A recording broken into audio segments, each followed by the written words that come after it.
Hi all, നമ്മൾ new born അസസ്മെൻറ്റിൻ്റെ last പാർട്ടിലോട്ട് എത്തിയിരിക്കുകയാണ്. കഴിഞ്ഞ 2 വീഡിയോ കണ്ടില്ലെങ്കിൽ നിങ്ങൾ കാണുക, അത് വളരെ ഇൻഫോർമേറ്റീവായിരിക്കും. ഇന്ന് ഞാൻ എടുക്കുന്നത് ന്യൂ ബോൺ റിഫ്ലെക്സസ് ആണ്. നമ്മൾക്കെല്ലാം പരിചയമുള്ളതാണ് എങ്ങനെയാണ് ന്യൂ ബോൺ റിഫ്ലെക്സസ് ചെയ്യുക എന്നുള്ളത്.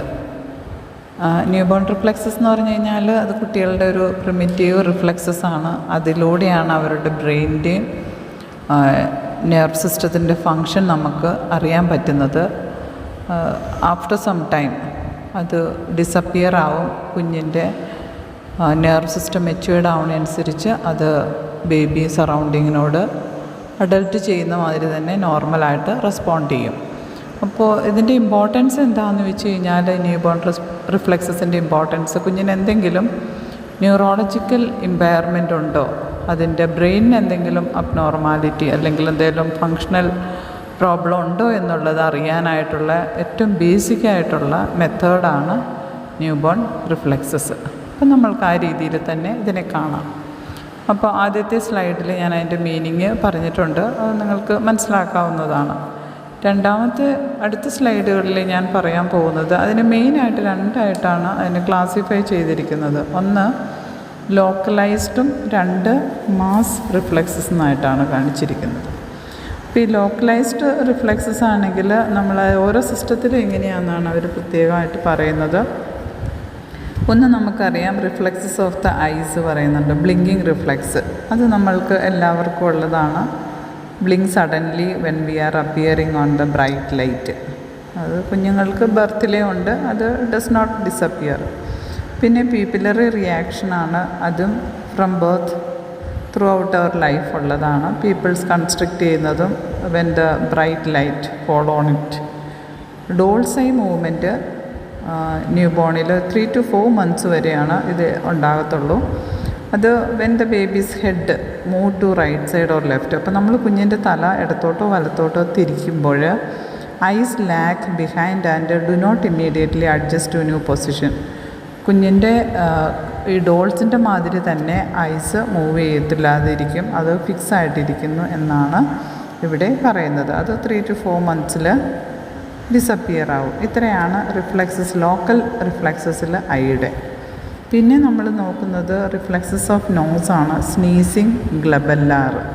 അടുത്തത് റിഫ്ലെക്സസ് ഓഫ് മൗത്താണ്, rooting, sucking, gag, extrusion, cough. ഇതെല്ലാം ഡീറ്റെയിൽ ആയിട്ട് പറയുന്നത് കൊണ്ട് ഞാനത് ഇപ്പോൾ എക്സ്പ്ലെയിൻ ചെയ്യുന്നില്ല. റിഫ്ലെക്സസ് ഓഫ് എക്സ്ട്രിമിറ്റീസ് വരുമ്പോഴത്തേക്കും ഗ്രാസ്പ് റിഫ്ലെക്സ് ഉണ്ട്, ബബിൻസ്കി ഓർ പ്ലാന്റാർ റിഫ്ലെക്സും ഉണ്ട്. അതിനുശേഷം മാസ് റിഫ്ലെക്സസിൽ വരുമ്പോഴാണ് മോറോ റിഫ്ലെക്സ് ഉണ്ട്, സ്റ്റാർട്ട് റിഫ്ലെക്സ് ഉണ്ട്.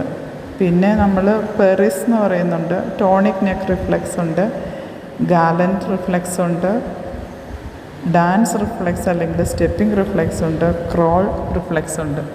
ഇത്രയാണ് ഇതിൻ്റെ ടൈപ്സ് ആയിട്ട് പറയുന്നത്. നമുക്ക് അടുത്ത സ്ലൈഡിൽ നമ്മളിതിനെ ഓരോന്നിനെക്കുറിച്ചും ഡീറ്റെയിൽ ആയിട്ട് നമ്മൾക്ക് നോക്കാം.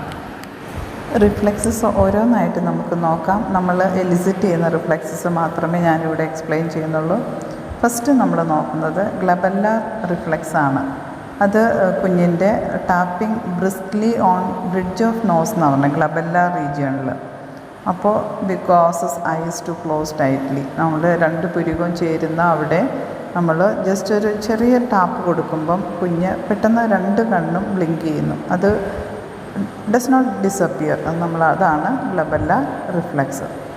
അടുത്തത് നമുക്ക് നോക്കാം, റൂട്ടിംഗ് റിഫ്ലെക്സ് ആണ്. അത് ഇൻഫൻറ്റിൻ്റെ turn his head towards any objects that touch the cheek എന്നാണ് പറയുന്നത്. അപ്പോൾ നമ്മൾ സാധാരണ ചെയ്യുന്നത് നമ്മളുടെ വിരലും കൊണ്ട്, ഇൻഡെക്സ് ഫിംഗറും കൊണ്ട് നമ്മൾ കുഞ്ഞിൻ്റെ ചീക്കിൽ സ്ട്രോക്ക് ചെയ്യുമ്പം കുഞ്ഞ് എന്താ ചെയ്യുന്നത്, കുഞ്ഞിൻ്റെ തല ആ സൈഡ് നമ്മൾ എവിടെയാണ് സ്ട്രോക്ക് ചെയ്യുന്ന സൈഡിലോട്ട് മൗത്ത് ചീക്കും കൂടെ ടേൺ ചെയ്യും. That means to touch the nipple എന്നാണ് അതിന് പറയുന്നത്. അത് 3 to 4 months ആകുമ്പോഴത്തേക്ക് അത് ഡിസപ്പിയർ ചെയ്യും. അതിനുശേഷം നമ്മൾ സക്കിങ് സ്വാളോയിങ് റിഫ്ലെക്സസ് ആണ്. അത് നമ്മൾക്ക് ബ്രസ്റ്റ് ഫീഡ് ചെയ്യുമ്പോൾ തന്നെ മനസ്സിലാക്കാൻ പറ്റും. കുഞ്ഞ് once the baby begin to suck, ഓട്ടോമാറ്റിക്കായിട്ട് സക്കിങ് ഫോളോഡ് ബൈ സ്വാളോയിങ് ഉണ്ടാവത്തുണ്ട്. അത് ത്രൂ ഔട്ട് ഇൻഫൻസിയിൽ അത് പെർസിസ്റ്റ് ചെയ്യുന്നുണ്ട്. അതിനുശേഷം നമ്മൾ എക്സ്ട്രൂഷൻ റിഫ്ലെക്സ് ആണ് നമുക്ക് എലിസിറ്റ് ചെയ്യേണ്ടത്. അത് കുഞ്ഞിൻ്റെ we are touching the tip of the tongue എന്നാണ് പറയുന്നത്. നമ്മൾ ചെറുതായിട്ട് കുഞ്ഞിൻ്റെ ടങ്കിലൊന്ന് ചെറുതായിട്ട് ടച്ച് ചെയ്യുമ്പോഴത്തേക്കും ഇൻഫൻറ്റ് ടങ്ക് ഫോഴ്സ് ഔട്ട്വേർഡ് പുറത്തേക്ക് പുഷ് ഔട്ട് ചെയ്യുന്നു. അത് 4 months വരെ ഉണ്ടാവും. അതിനുശേഷം അത് ഡിസപ്പിയർ ചെയ്യും. ഇത്രയും റിഫ്ലെക്സസ് ആണ് നമ്മൾ അടുത്ത സ്ലൈഡിൽ ബാക്കിയുള്ളത് കാണാം. അടുത്തതായി പാമാർ ഗ്രാസ്പ് റിഫ്ലെക്സും ടോണിക് നെക്ക് റിഫ്ലെക്സും എന്താണെന്ന് നോക്കാം.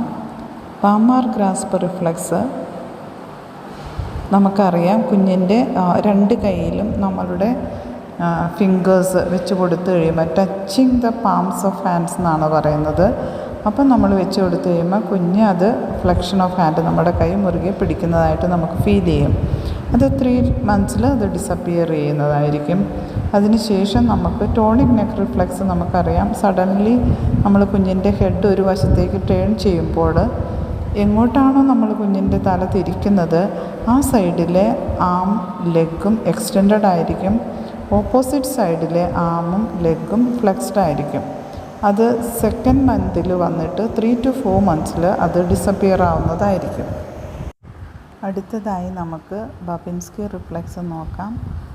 Stroking the outer sole of foot outward upward from heel across ball of the foot എന്ന് നമുക്ക് വായിക്കുമ്പോൾ എല്ലാം മനസ്സിലാവുന്നുണ്ട്. നമ്മൾ ചെയ്യേണ്ടത് ഞാൻ ഈ പിക്ചറിൽ കാണിച്ചെടുക്കുന്ന മാതിരി തന്നെ നമ്മൾ സോളിൻ്റെ ലാറ്ററൽ പാർട്ടിലൂടെ ലിറ്റിൽ ടോയിലോട്ട് എത്തിയിട്ട് അവിടെ നിന്ന് ബിഗ് ടോയിലോട്ടാണ് സ്ട്രോക്ക് ചെയ്യേണ്ടത്. അതാണ് ബബിൻസ്കി റിഫ്ലെക്സ് എന്ന് പറയുന്നത്. അപ്പോൾ കുഞ്ഞ് അതിൻ്റെ ടോസ് ഹൈപ്പർ എക്സ്റ്റെൻഡഡ് ആയിട്ട് നീക്കുന്നതായിരിക്കും. നെക്സ്റ്റ് മോറോ റിഫ്ലെക്സ് ആണ്. അത് നമ്മൾക്ക് നോക്കാം. മോറോ റിഫ്ലെക്സും സ്റ്റാർട്ടിൽ റിഫ്ലെക്സും 2 ആണ്. അതാദ്യമേ നമ്മൾ തിരിച്ചറിഞ്ഞിരിക്കണം. അപ്പോൾ നമ്മൾ സ്റ്റാർട്ടിൽ റിഫ്ലെക്സ് എന്ന് പറഞ്ഞു കഴിഞ്ഞാൽ the babies respond sound, loud സൗണ്ടിനോട് റെസ്പോണ്ട് ചെയ്യുന്നതിനാണ് സ്റ്റാർട്ടിൽ റിഫ്ലെക്സ് എന്ന് പറയുന്നത്. മോറോ റിഫ്ലെക്സ് എന്ന് പറഞ്ഞു കഴിഞ്ഞാൽ നമ്മൾ change in the equilibrium of the baby. അത് ചെയ്യുമ്പം കുഞ്ഞിന് സഡനായിട്ട് എക്സ്റ്റൻഷനും അബ്ഡക്ഷൻ ഓഫ് ദ എക്സ്ട്രിമിറ്റീസ് ഉണ്ടാവും. അതോടൊപ്പം ഫാനിങ് ഓഫ് ദ ഫിംഗേഴ്സ് ഉണ്ടാവും. അത് 3 to 4 months അത് ഡിസപ്പിയർ ചെയ്യും. ഈ മോറോ റിഫ്ലെക്സ് ഓരോ ഏരിയയിലും പലരും പല ടെക്നിക്കിലാണ് ചെയ്യുന്നത്. ഞങ്ങൾ പ്രാക്ടീസ് ചെയ്യുന്നത് കുഞ്ഞിനെ റൈറ്റ് ആമിൽ കുഞ്ഞിൻ്റെ ഹെഡ് സപ്പോർട്ട് ചെയ്തിട്ട് ഒരു 3-4 centimeter താഴെ ലെഫ്റ്റ് പാം നമ്മൾ പിടിച്ചിട്ട് കുഞ്ഞിനെ സഡനായിട്ട് ഹെഡ് റിലീസ് ചെയ്യുന്നു, ഹെഡിനേക്കും കൂടെ. അപ്പോൾ റിലീസ് ചെയ്യുമ്പോൾ കുഞ്ഞ് ഇതേ റെസ്പോൺസ് ഉണ്ടായിരിക്കും. അപ്പോൾ അങ്ങനെയാണ് ഞാൻ സാധാരണയായിട്ട് ഡെമോ ചെയ്യാറ്. അപ്പോൾ ഓൾമോസ്റ്റ് എല്ലാ റിഫ്ലെക്സസും ഞാൻ ഇമ്പോർട്ടൻ്റ് ആയിട്ടുള്ളതെല്ലാം പറഞ്ഞു എന്നാണ് എനിക്ക് തോന്നുന്നത്. ബാക്കി നിങ്ങൾ എന്തെങ്കിലും സംശയം ഉണ്ടെങ്കിൽ കമൻറ്റ് ബോക്സിലിടുക. അപ്പോൾ വീണ്ടും നമുക്ക് കാണാം. ഇത് മനസ്സിലായി കാണുമെന്ന് ഞാൻ വിശ്വസിക്കുന്നു. Thank you.